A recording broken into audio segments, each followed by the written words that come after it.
Les sociétés secrètes sont une tentative de maintenir les secrets de l'univers contre l'avènement du christianisme et de l'Empire, et les sociétés secrètes existent depuis très longtemps. Vous avez peu être entendu parler de certaines sociétés, les Rosicruciens, les Illuminati.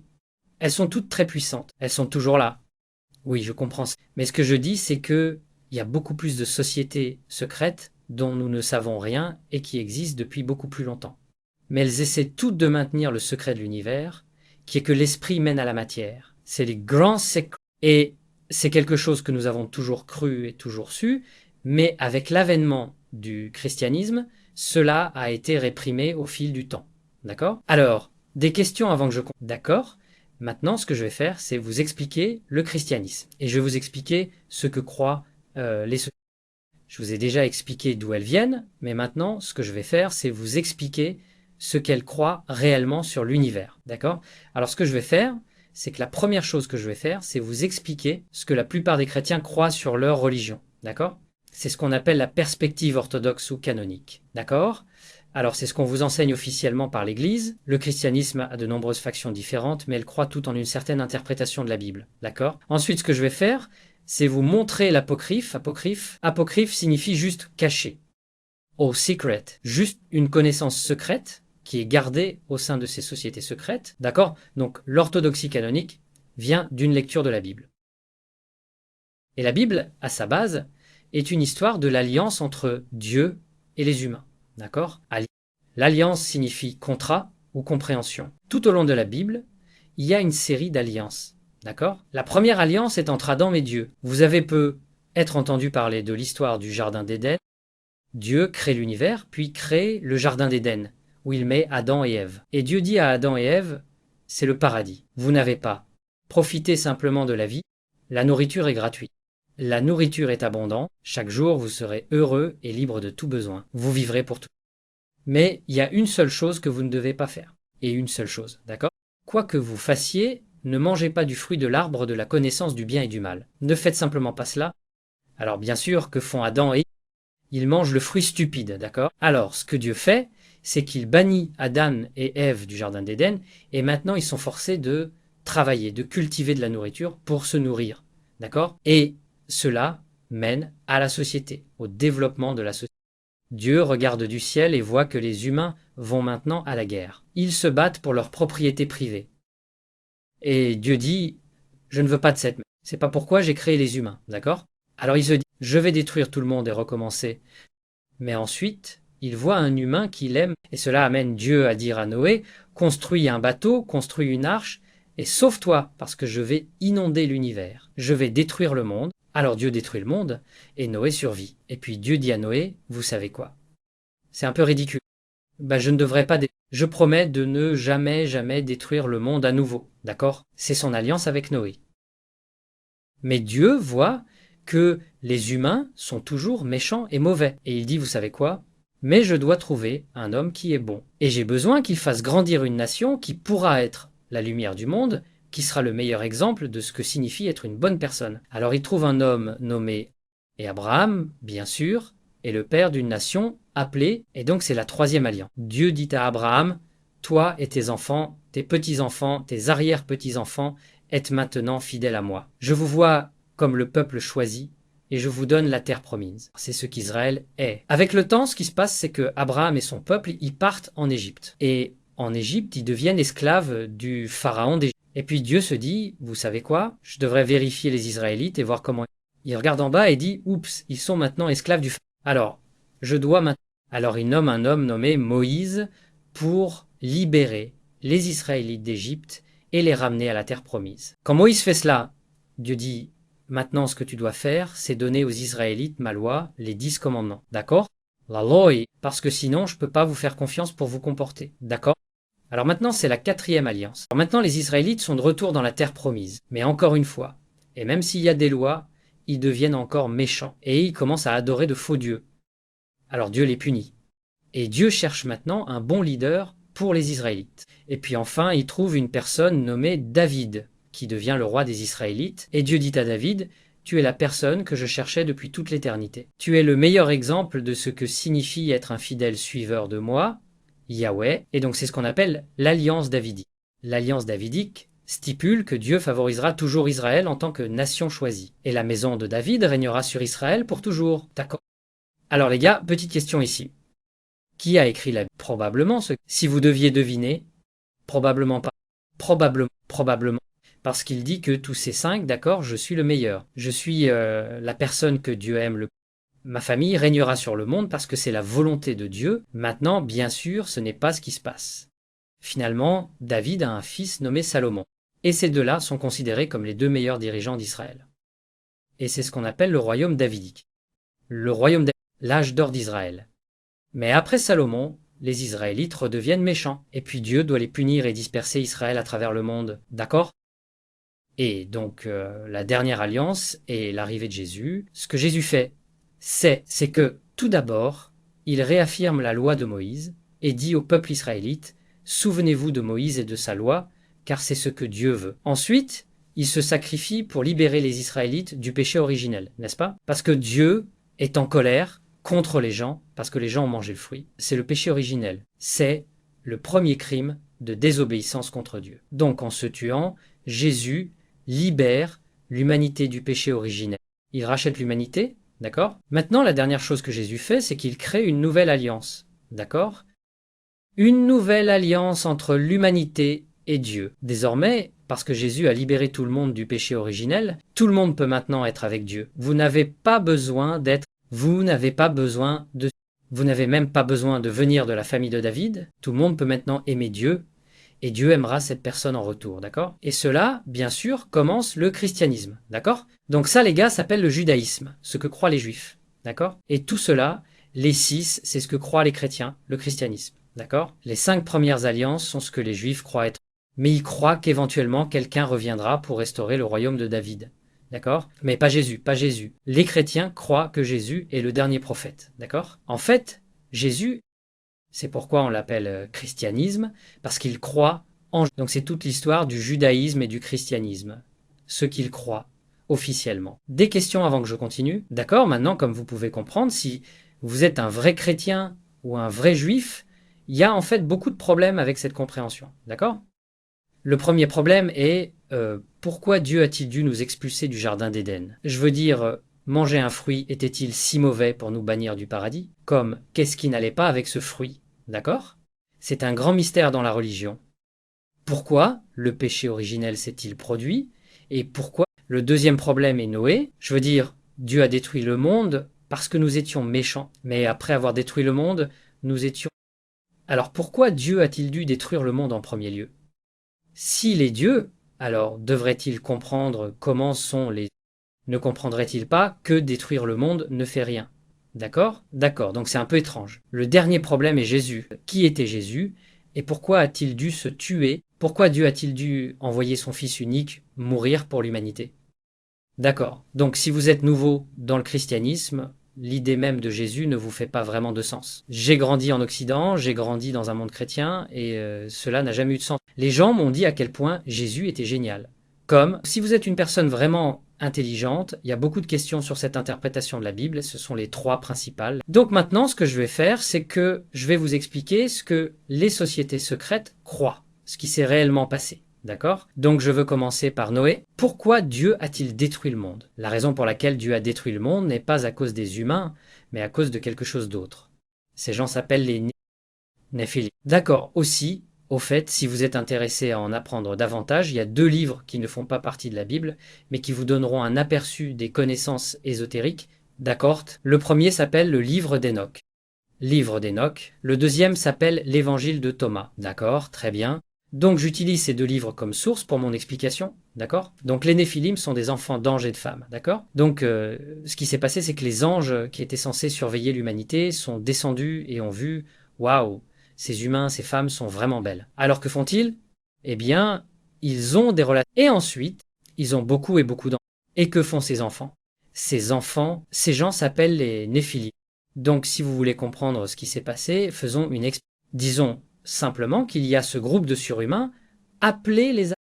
Vous savez, Spider-Man, Iron Man, Captain America, Thor, d'accord? Et ils combattent Thanos et sauvent le monde. Et maintenant, que font-ils? Eh bien, ils s'ennuient.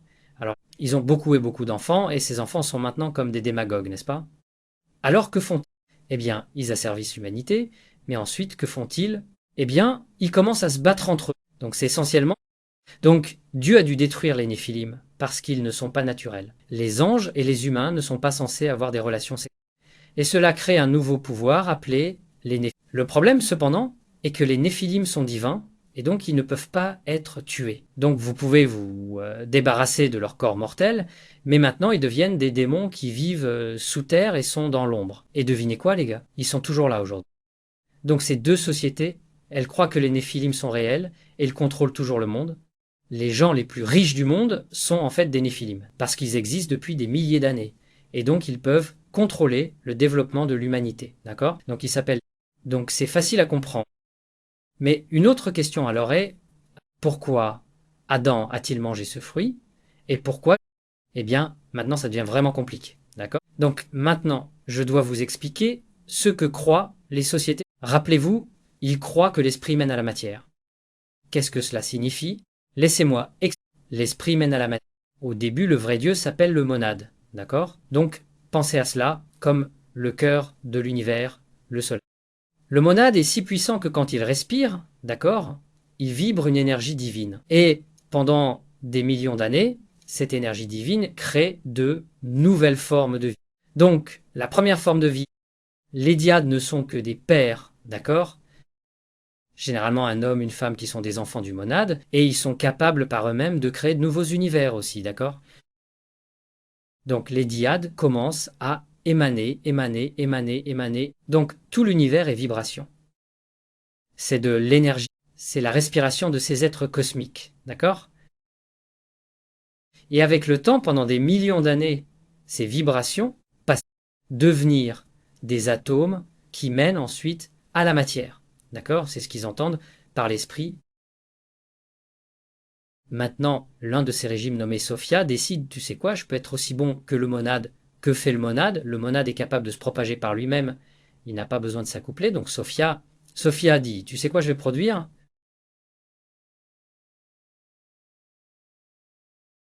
quelque chose par moi-même, je vais avoir un enfant par moi-même pour prouver que je suis le monade. D'accord? Donc elle fait cela et elle crée un nouvel être. D'accord? Un nouvel être, cela s'appelle le démiurge. Il y a différents noms, nous les appellerons le démiurge. Le démiurge est un monstre, une monstrosité, parce qu'il va à l'encontre d'un ordre naturel. Alors Sophia se dit, oups, je n'aurais pas dû faire ça. Alors que fait-elle? Elle abandonne la monstrosité, elle le jette et le cache dans une mer de nuages pour que personne ne sache qu'il existe réellement. D'accord? Même le démiurge ne sait pas qu'il existe, le démiurge ne connaît pas ce monde, donc il croit qu'il doit être le seul vrai Dieu capable de créer une nouvelle vie, alors que crée-t-il, nous d'accord? Il crée la terre, et ensuite il crée Adam et Ève. D'accord? C'est ce qu'un monstre ferait. D'accord? Regarde cette histoire. Quel genre de Dieu chasserait quelqu'un du paradis pour avoir mangé un fruit? Un monstre le ferait. D'accord? Quel genre de Dieu?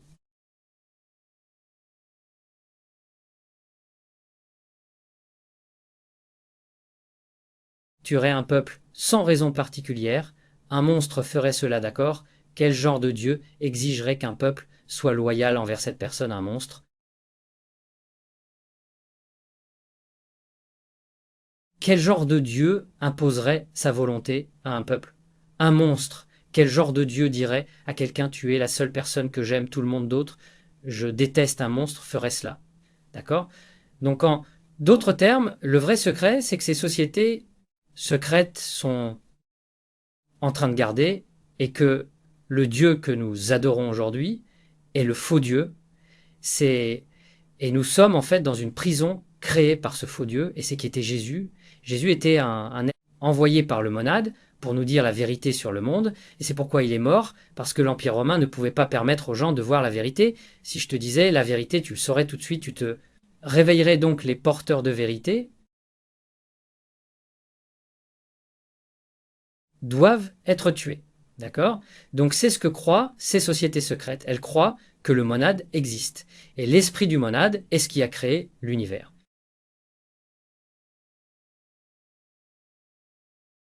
Et Jésus a été envoyé pour nous rappeler que même si nous sommes dans une prison, il y a toujours le monade en toi, il y a une étincelle en toi, une lumière divine en toi que tu peux activer, et si tu l'actives, alors tu retourneras monade varasla, vérité par toi-même. Et quand tu meurs, ton âme, qui fait partie du monade, voudra retourner au monade et pourra échapper à ce monde. Mais pour activer cette lumière, tu dois être une bonne personne, tu dois aimer les uns les autres, tu dois rejeter l'argent et le matérialisme, les notes, de bonnes notes à l'école. Tu dois rejeter la compétition, tu dois rejeter la richesse matérielle pour poursuivre le bonheur spirituel, d'accord? C'était le message de Jésus. Maintenant, tu peux imaginer que les puissances en place, les Néphilim n'étaient pas comme ça, d'accord? C'est une menace directe pour les Néphilim qui, maintenant, contrôlent la prison créée par le démiurge. C'est aussi une menace directe pour le démiurge. Et c'est pourquoi ces sociétés secrètes ont été, au fil des siècles, réprimées, exécutées, d'accord, massacrées, mais elle croit qu'il est de votre devoir de protéger le secret, car seulement en protégeant le secret, l'humanité peut finalement être sauvée, d'accord? Cela a-t-il du sens? D'accord, des questions? D'accord? Donc vous avez la version officielle, qu'est-ce qu'on vous enseigne à l'école, mais maintenant vous avez la version secrète qui n'est enseignée qu'en secret. Les autres choses sur les sociétés secrètes qui est vraiment important, c'est qu'elles croient que la plupart d'entre nous ne peuvent pas accepter la vérité. Si je te disais cela, tu penserais que je suis fou et me signalerais à la police, d'accord? Donc, où ils peuvent seulement attendre que les gens se réveillent par eux-mêmes et les approchent, et si tu les approches, alors ils te testeront et ensuite ils te révéleront le secret de l'univers, d'accord? Et c'est pourquoi ces sociétés secrètes ont été fondées et c'est pourquoi elles ont été si persistantes au fil des siècles. D'accord? Donc maintenant la question est d'accord. C'est une grande théorie, mais comment savons-nous si c'est vrai ou non? Comment savons-nous que c'est réellement ce qu'ils pensaient vraiment? Eh bien, nous savons parce que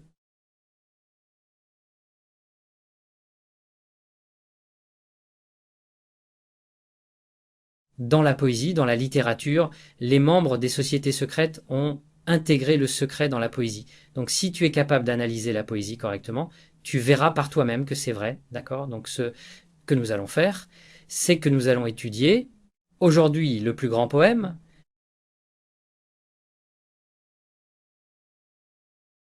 dans la langue anglaise, appelé Paradis perdu par John Milton, qui était en fait membre de ces sociétés secrètes, d'accord?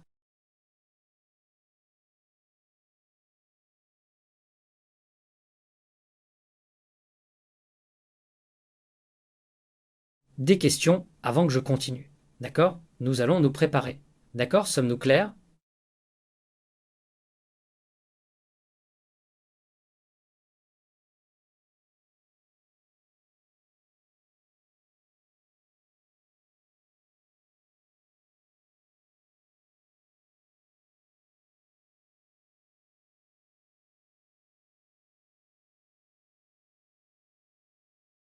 Des questions. Ouais, il y a une question ici.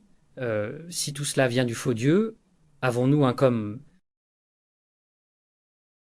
vrai Dieu comme avons-nous? Ou c'est juste une chose? D'accord? Ouais. Donc, dans ce système, le monade est un vrai Dieu. D'accord? Et la question alors, et pourquoi le monade n'interfère pas? Pourquoi le monade empêche-t-il le démiurge de nous emprisonner et de rendre nos vies infernales? Et il y a deux explications pour pourquoi cela se produit, d'accord? La première explication est que le monade n'interfère pas dans les affaires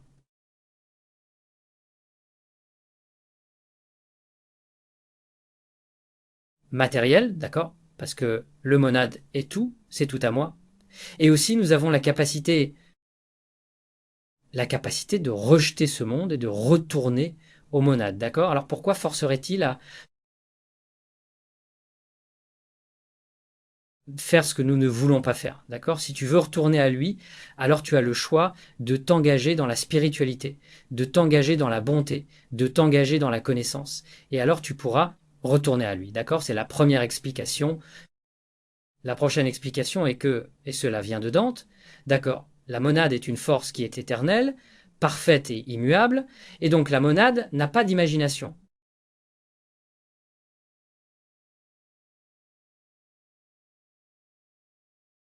Mais comment grandit-on en tant qu'être? Vous grandissez à travers. Ainsi, pour que la monade continue de grandir, la monade a permis aux démiurges de créer des êtres humains. Parce qu'en tant qu'être humain, nous sommes imparfaits, nous faisons des erreurs, nous commettons le mal. Mais en commettant le mal, en faisant des erreurs, nous élargissons l'imagination de l'univers. Ce qui permet à la monade de s'étendre, d'accord? Donc, dans cette perspective, ce qui se passe, c'est que à chaque fois que nous imaginons, nous nous tournons vers la monade.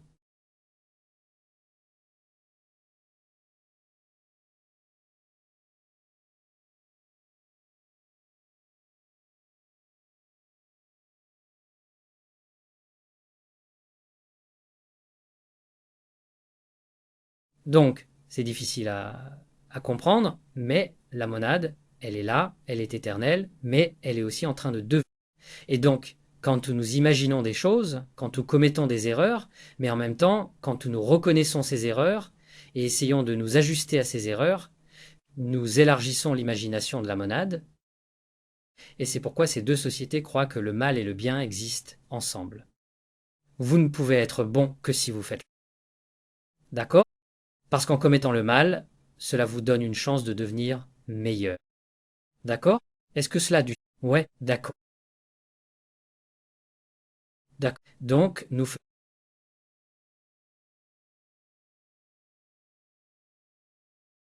c'est l'épopée nationale de l'Empire britannique.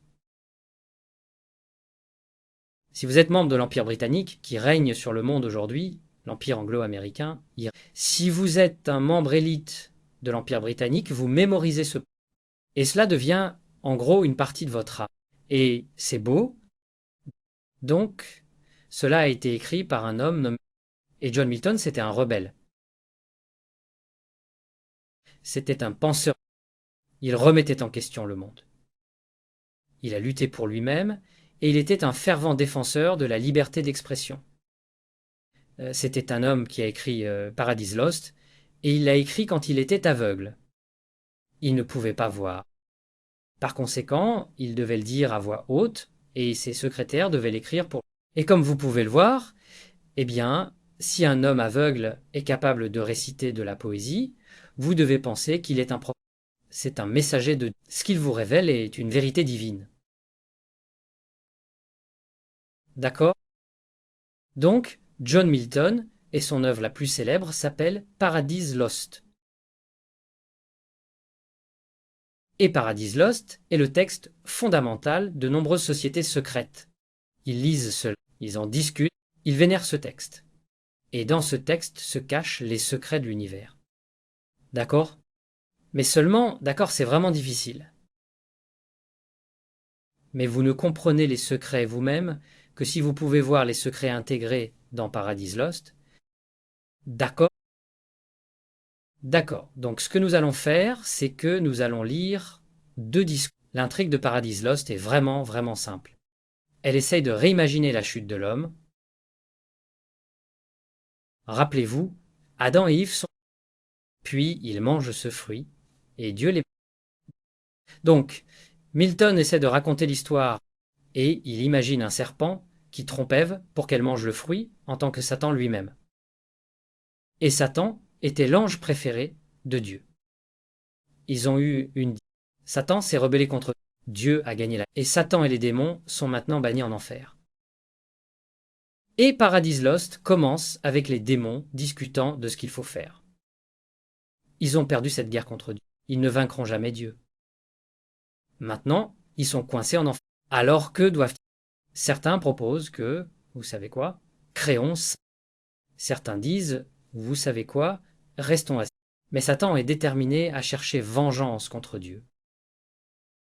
Et donc ce qu'il veut faire, c'est aller au jardin d'Éden et corrompre Adam et Ève et détruire l'humanité pour toujours. D'accord.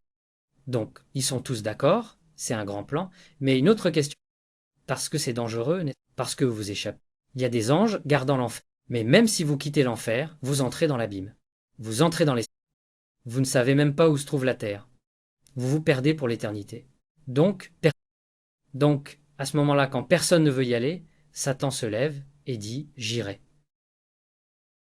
Et c'est son discours.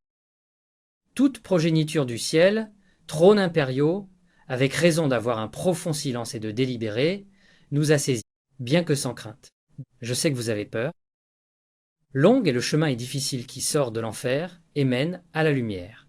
Notre prison forte, ce vaste contexte de feu, outrageux à dévorer, nous immerge autour de 9 fois, et les portes de l'adamant brûlant barrent notre sortie. Cette prison est conçue pour nous garder ici pour l'éternité. Il sera difficile de s'échapper de cette prison.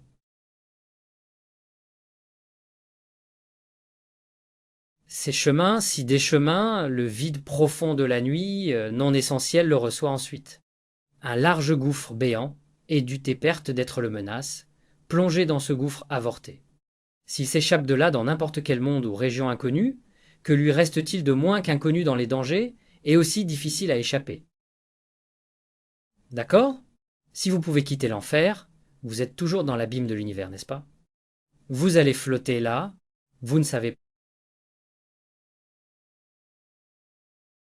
Mais je ne devrais pas devenir ce trône, ô Père, et cette souveraineté impériale, ornée de splendeur, armée de pouvoir, si quoi que ce soit proposé est juste d'importance publique, sous la forme de difficultés ou de...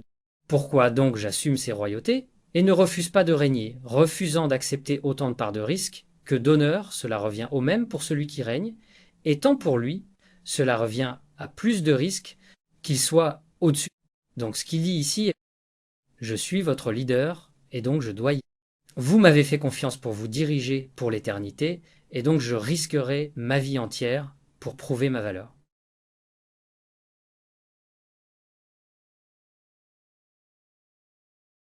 Honneur élevé. Allez, donc, puissance puissante, terreur du ciel, bien que tombée, envisagée à la maison, tandis qu'ici sera notre maison. Ce qui... Et rendre l'enfer plus tolérable, s'il y a un remède ou un charme, pour soulager ou tromper ou relâcher la douleur de cette mauvaise demeure. N'interrompez pas la vigilance contre un ennemi éveillé, pendant que j'ai traversé tous les corbeaux de la destruction sombre, cherchez la délivrance pour nous tous. Cette entreprise, personne ne la partagera avec moi, je suis votre leader, j'irai seul. Vous pouvez juste rester ici et siroter, vous savez, prendre des verres, regarder la télé, vous amuser. Je suis votre... J'irai moi-même nous racheter, nous délivrer de notre tourment, d'accord? Comme vous pouvez le voir, c'est héroïque. Il est le grand héros. Une couple de choses que je dirais sur ce discours est, numéro 1, ce qu'il décrit, et les cyclésiastes croient cela, c'est qu'il décrit son ascension de l'enfer comme presque nos âmes quittant nos corps pour les cieux. D'accord? Et certains cyclésiastes croient que, lorsque vous mourrez, la première personne que vous rencontrez est Satan. Car c'est Satan qui sait comment vous emmener de ce monde, le monde prison, à la lumière. Donc Satan est une partie très importante de notre voyage de retour aux monades.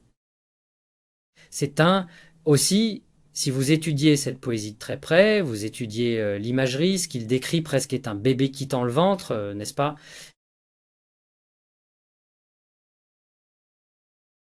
Parce que le bébé est dans le ventre, une prison, et puis le bébé s'échappe.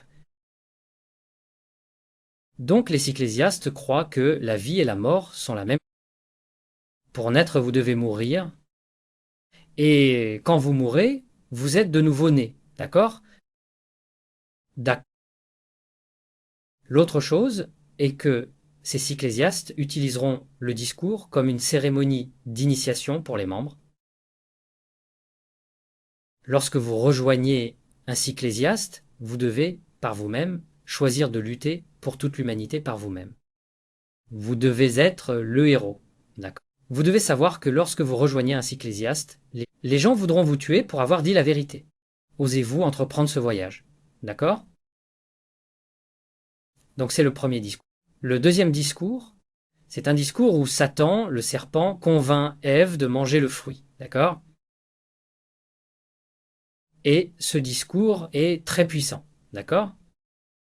Donc, je vais le lire très vite, puis vous expliquer. Oh, plante sacrée, sage et donnant la sagesse. Mère de la science, maintenant je sens ton pouvoir en moi, clair, non seulement pour discerner les choses dans leur cause, mais pour tracer les voies des agents les plus élevés. Juge.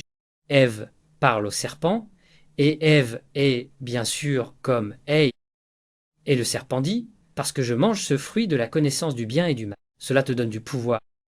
Donc le serpent veut maintenant convaincre Ève de manger ce fruit, alors il invoque le pouvoir de l'arbre, n'est-ce pas?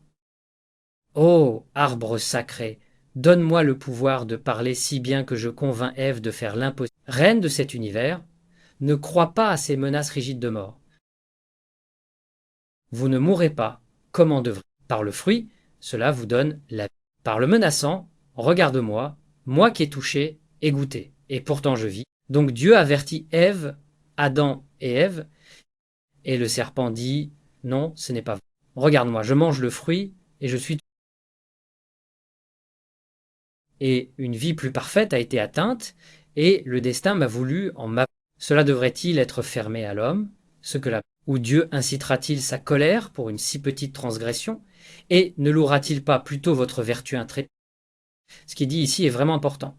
S'il est un vrai Dieu, il vous récompensera pour votre prise de risque, n'est-ce pas? Il a dit que le fruit vous tuera comme un test.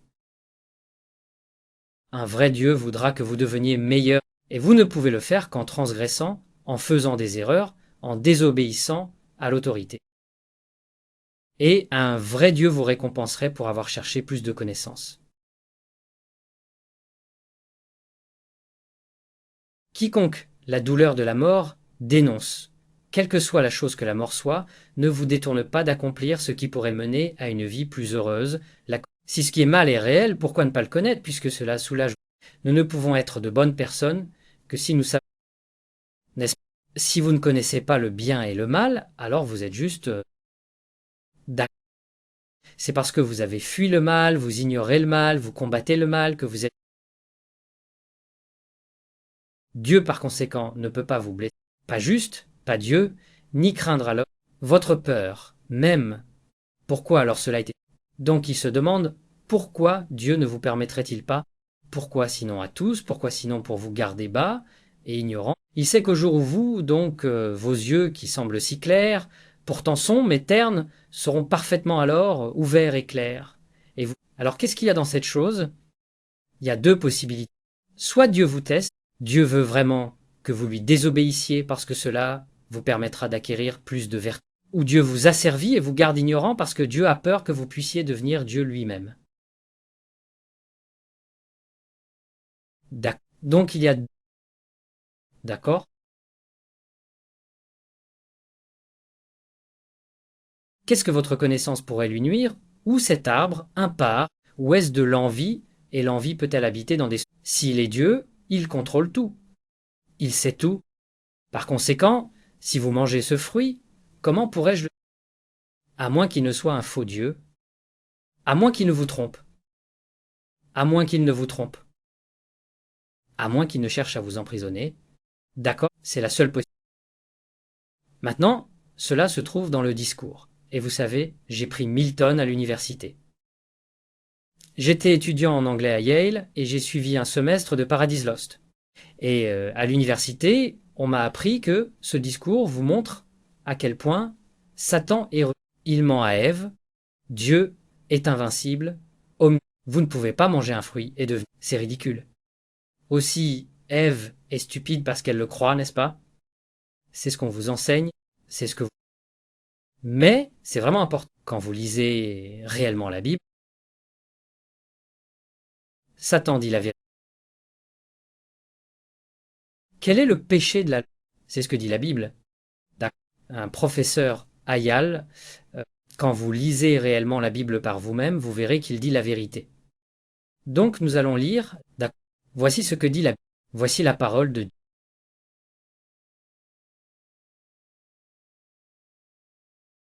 Donc, maintenant, le serpent était plus rusé que tout autre animal sauvage que le Seigneur Dieu avait fait. Il dit à la femme, Dieu a-t-il dit, vous ne mangerez pas de... Donc, dans la Bible, c'est juste. La femme dit au serpent, nous ne pouvons pas manger du fruit des arbres du jardin, mais Dieu a dit, vous ne mangerez pas du fruit de l'arbre qui est au milieu du jardin, ni ne le toucherez. Le serpent dit à la femme, vous ne mourrez pas, car Dieu sait que lorsque vous en mangerez, vos yeux s'ouvriront et vous serez plus comme Dieu.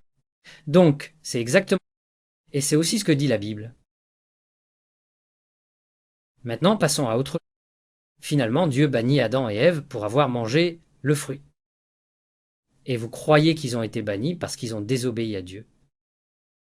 Mais si vous lisez réellement la Bible, pour avoir désobéi à Dieu, Dieu punit à la fois Adam et Ève. Ève, maintenant, quand elle accouche, souffrira de douleur, n'est-ce pas? Et Adam devra maintenant travailler dur pour cultiver de la nourriture. L'exil n'est pas la punition. Alors une autre question est pourquoi? Encore une fois, lisons la Bible. Alors la femme vit que l'arbre était bon à manger et qu'il était agréable à regarder, et que l'arbre était désirable pour rendre sage. Elle prit de son fruit et elle en donna aussi à son mari qui était avec elle. Et alors les yeux des deux s'ouvrirent, d'accord? Alors Satan, tu ne mourras pas, tu apprendras, tu deviendras plus grand, d'accord? Satan disait la vérité, d'accord? Alors pourquoi Dieu a-t-il chassé Adam et Ève? Et le Seigneur Dieu dit, voici, l'homme est devenu comme l'un de nous, connaissant le bien et le mal, et maintenant il pourrait tendre la main et prendre aussi de l'arbre de vie. C'est pourquoi il y a deux arbres, l'arbre de la connaissance, qui te permet d'avoir l'Esprit de Dieu, et l'arbre de vie. Ce que Dieu dit, c'est ce. Si Adam et Ève mangeaient ce fruit de la connaissance du bien et du mal, et qu'ensuite ils mangeaient aussi un fruit de l'arbre de vie, ils seraient comme nous. Satan disait la vérité, et Dieu mentait à Adam et Ève tout le temps, d'accord?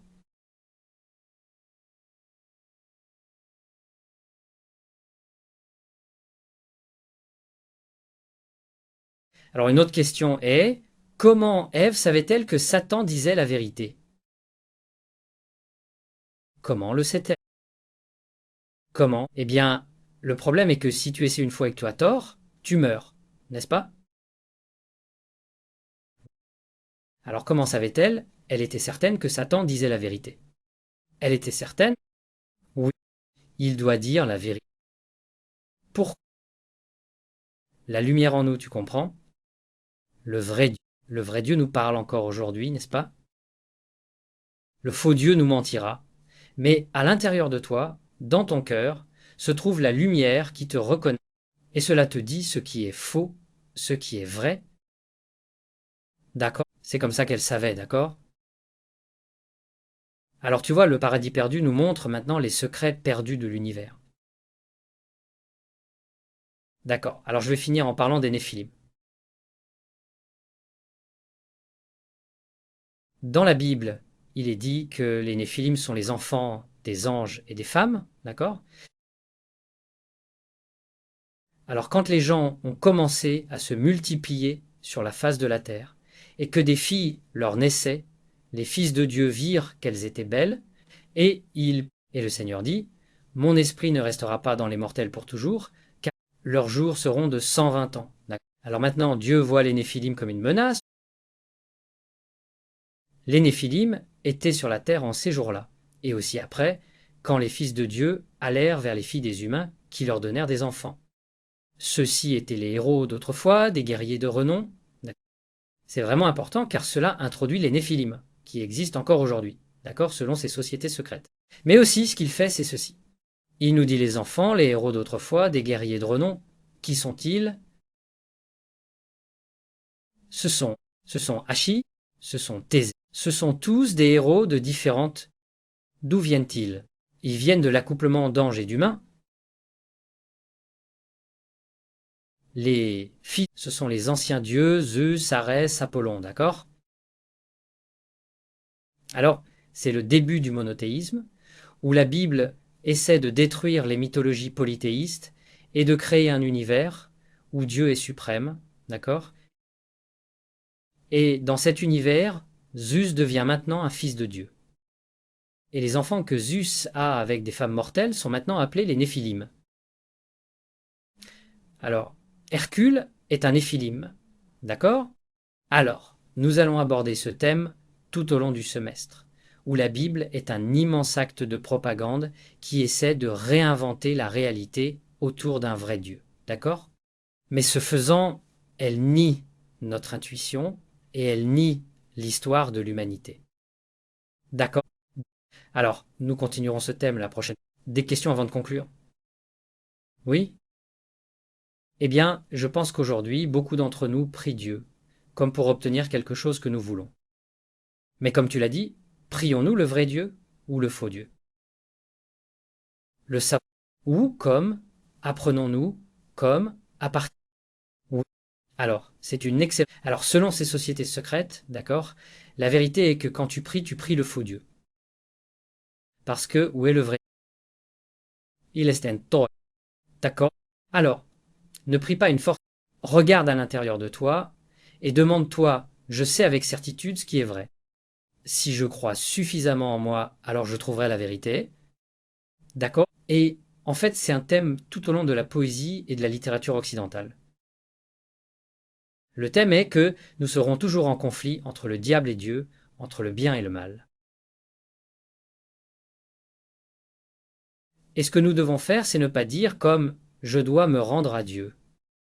Ce que nous devons faire, c'est croire en nous-mêmes.